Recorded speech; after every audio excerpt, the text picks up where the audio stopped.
Halo, jumpa lagi dengan saya, Sofyan Finansial. Kali ini saya akan coba ulas terkait HMSP sebagai lanjutan video part yang pertama dengan judul catatan penting saham HMSP di bulan kemarin. Bapak Ibu bisa simak aja bagi yang pengen tahu soal catatan penting saya terkait saham ini gitu ya. Jadi konten tersebut saya melihat dari sisi sudut pandang kepemilikan asing di HMSP ini sudah sangat turun drastis, bahkan bisa saya bilang sudah hampir nol ya. Ada sedikit, itu pun sangat minor, tidak begitu signifikan. Nah, sesuai janji saya akan update sesuai dengan hipotesis saya, apakah dugaan saya terkait HMSP ini memang betul sudah bersih. Nah, sebelum saya lanjutkan, pertama disclaimer bahwa apa yang saya sampaikan di sini bukan berarti untuk mengajak beli ataupun jual, karena terkait HMSP ini sudah bagian dari portofolio saya ya, Bapak Ibu. Jadi sesuaikan aja sesuai dengan keputusan masing-masing, karena tidak semua orang juga menyukai perusahaan Tobacco. Jadi saya lanjutkan. Yang pertama adalah soal penjualan ya, besar-besaran pada tanggal 20 September. HMSP itu pernah ya kurang lebih turun hampir 15% ya, karena akibat rebalancing FTSE. Jadi pada saat itu asing jual cukup signifikan, cukup masif. Itu juga sudah pernah saya sampaikan di konten pertama. Nah, kita melihat dari pada saat di 20 Septemberan itu Vanguard masih memiliki posisi yang tertinggi ya setelah Philip Morris atau bahkan investor asing tertinggi ya dengan kepemilikan sekitar 332 juta lembar ya atau setara 220 miliar. Nah, dugaan saya pada saat itu penjualan yang masif ini pada tanggal 20 September ya, 20 September ini 326 juta lembar ini itu apakah betul memang Vanguard dan di bawah-bawahnya ini gitu ya. Nah, ternyata pada saat saya cek yang terupdate itu memang betul bahwa Vanguard sudah menjual Bapak Ibu ya 97,9% itu sudah terjual. Jadi kalau kita compare ya, kita coba tarik di sini. Jadi mulai dari setelah Philip Morris ini yang sebetulnya itu Vanguard, ini saat ini sudah dihuni tertingginya SEI Investment Management Corporation ya. Lalu di bawahnya adalah Catalyst Capital dan seterusnya. Padahal sebelumnya itu masih diduduki oleh Vanguard, ada Schroder dan seterusnya. Jadi bisa disimpulkan bahwa hipotesis yang kemarin atau dugaan saya itu kurang lebih tepat bahwa asing sudah cabut semua nih Bapak Ibu. Jadi ini bisa plus minus ya, tergantung sudut pandang Bapak Ibu.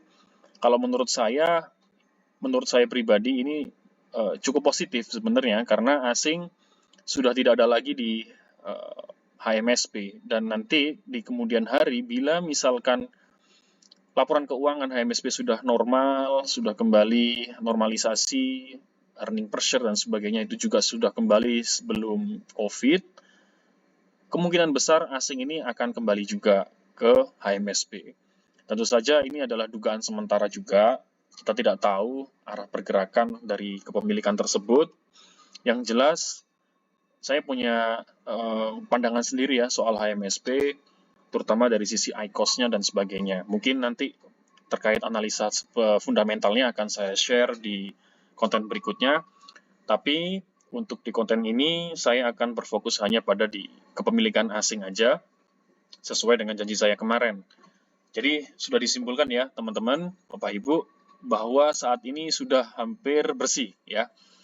Nah, selanjutnya yang saya lebih concern sebenarnya pada di gudang garam. Mungkin Bapak Ibu di sini ada yang pegang gudang garam sudah cukup lama ya, atau mungkin di area 25.000, 26, atau bahkan lebih. Ini cukup rawan. Kenapa? Kepemilikan asing yang ada di gudang garam ini cukup banyak ya Bapak Ibu. Ini adalah di layar, saya zoom sedikit. Ini masih ada beberapa nilai yang cukup besar di Vanguard. Ada 230 miliar ya, 17,4 juta lembar ini masih di sini. Lalu ini ada salah satu ownernya ya, mungkin ya, masih satu family. Ini ada Dimensional, ada Brandes Investment, First Trust, dan sebagainya, hingga BlackRock.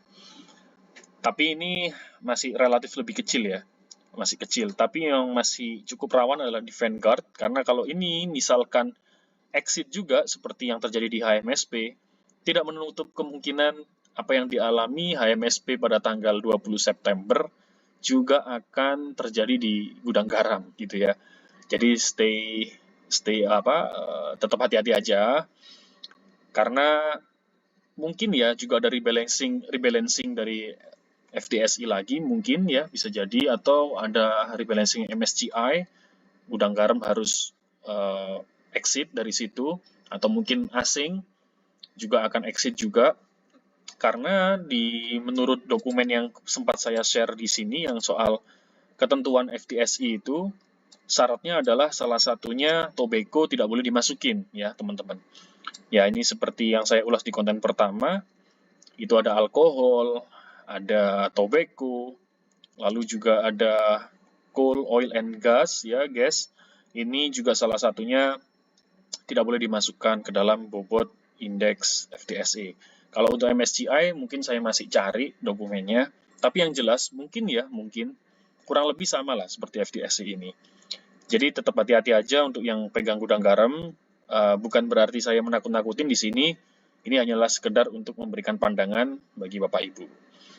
Oke, mungkin itu aja sih ya dari saya. Kembali lagi, ini disclaimer bahwa HMSP masih dalam portofolio saya. Karena kemarin banyak sekali yang nge-DM maupun yang komentar juga, mana nih Pak lanjutan dari update kepemilikannya HMSP. Jadi utang saya sudah selesai nih ya untuk kembali share update soal kepemilikan asingnya di HMSP. Itu aja dari saya, semoga video kali ini bermanfaat. Mohon maaf sekali, saya off kamera. Semoga teman-teman bisa tercerahkan soal HMSP. Jangan lupa Bapak Ibu subscribe, like, and share. Thank you.